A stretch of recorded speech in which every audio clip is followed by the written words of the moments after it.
Joining us now is Glen's lovely wife, Glen Campbell. And Kim, it's so good to have you with us. God bless you. It's nice to see you. Thank you. It's good to see you. What do you feel in your heart? You go back over this retrospective to see the life of a guy you love so much. Well, seeing those clips definitely brought back a lot of memories. It's been a beautiful journey to be married to Glen all these years, and you know, as it showed in the clip, we gave our lives to the Lord when we met and got married, and continued to grow and raise 3 kids. It's been wonderful. You know, that final tour, Glen had Alzheimer's, and yet he performed like a champ. How did he do it? I mean, the words were just, I mean, forget his memory, the words were just in his heart. Yeah, well, when we started the film, documenting the tour, he was in about stage 2 of Alzheimer's, so he was still pretty high functioning, but he definitely relied on the teleprompter. And as it progressed, he needed it more and more and more. He couldn't do it without the teleprompter. But music was something that just was miraculous. It flowed out of him. He never had to think about it whatsoever. Why did he want to do that final tour? Did he know what he was doing when he agreed to do it? Absolutely. We had already made plans to go out and do a tour. He had just finished an album called Ghost on the Canvas, which is a really, really great album. And he was excited about it. And then we got the news that he had Alzheimer's.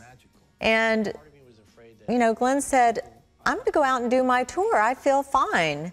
And, you know, our 3 kids had joined his band, and he wanted to go and have that experience with them.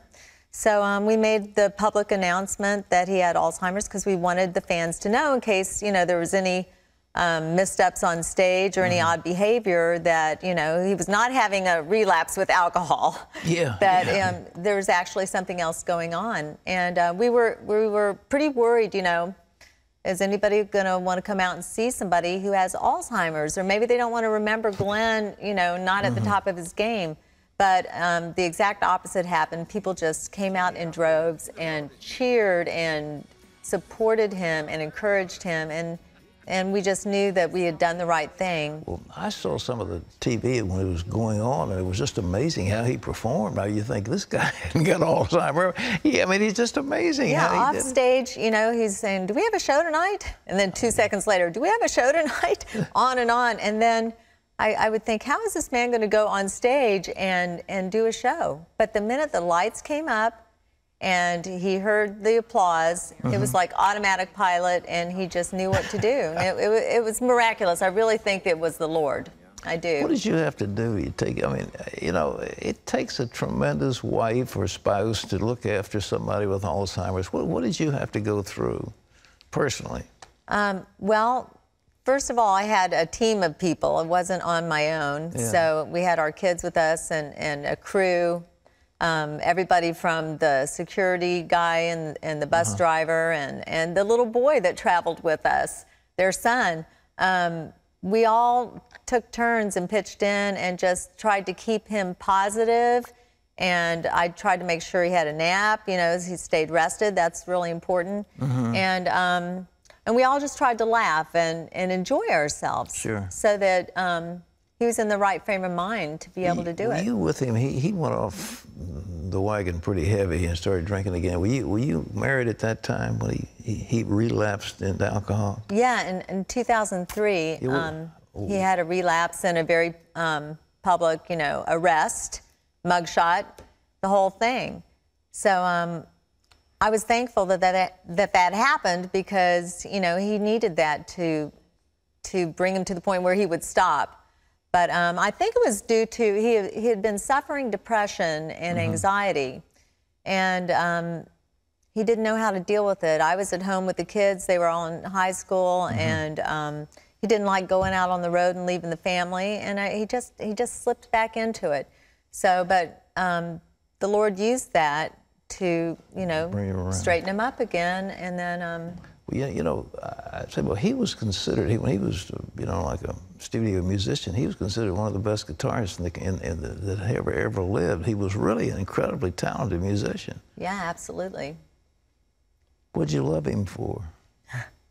He was a very kind man. Was he? And very funny. Uh-huh. I mean, good looking. Extremely. What's not to love? I mean, you know. Okay. He's a good husband and father. Well, you had a good time together with him, didn't you? Yeah, we always had fun. Yeah.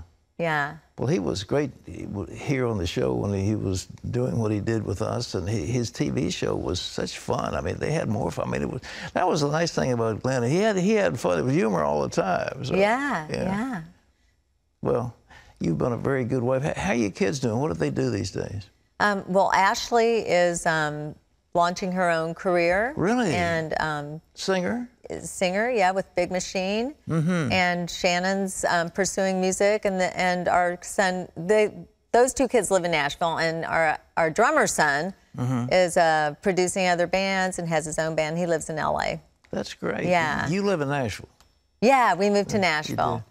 Well, it's so great to see you, and I tell you, all of us love Glenn. I know the love goes out to you and to your children. Well, thank you. I hope people will go see the film because we're hoping that the film, you know, serves to remove the stigma from Alzheimer's. You know, if people get a diagnosis of Alzheimer's, they don't need to be embarrassed about it. You know, we just hope that people continue living their lives and let people around them know that they need help.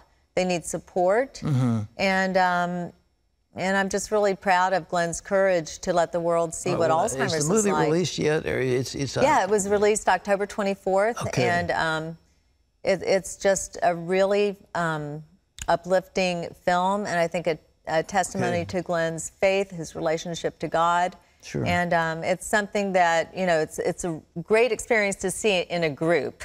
All right. Because just, you know, it's funny and it's uplifting and you laugh and you cry, but and also, you know, it'd be a great outreach tool for churches if they want to have a screening. They can go to the website and sign up to have a screening in their church. Or marvelous. Yeah. Well, who produced it? Did James Keach, who did the movie Walk the Line about Johnny Cash. Oh, yeah, sure. And his partner Trevor Alberts, who did Groundhog Day and Bedazzled, Multiplicity. And Jane Seymour is the executive producer. So, great. Yeah, a great team of people. We were in really good hands, and they really love Glenn, and we're so sensitive to, you know, protecting his dignity. Well, I hope it's a very great success. Yeah. Well, it's I'll Be Me is the name of the documentary about Glen Campbell's life, and it's currently playing in select theaters nationwide. And as Kim pointed out, it would be something nice for a group to go to. You could do your church, and it would uplift you, and it would make you a nice thing to do. Thank you so much for being with us. Thanks for having me. God bless you. God bless you.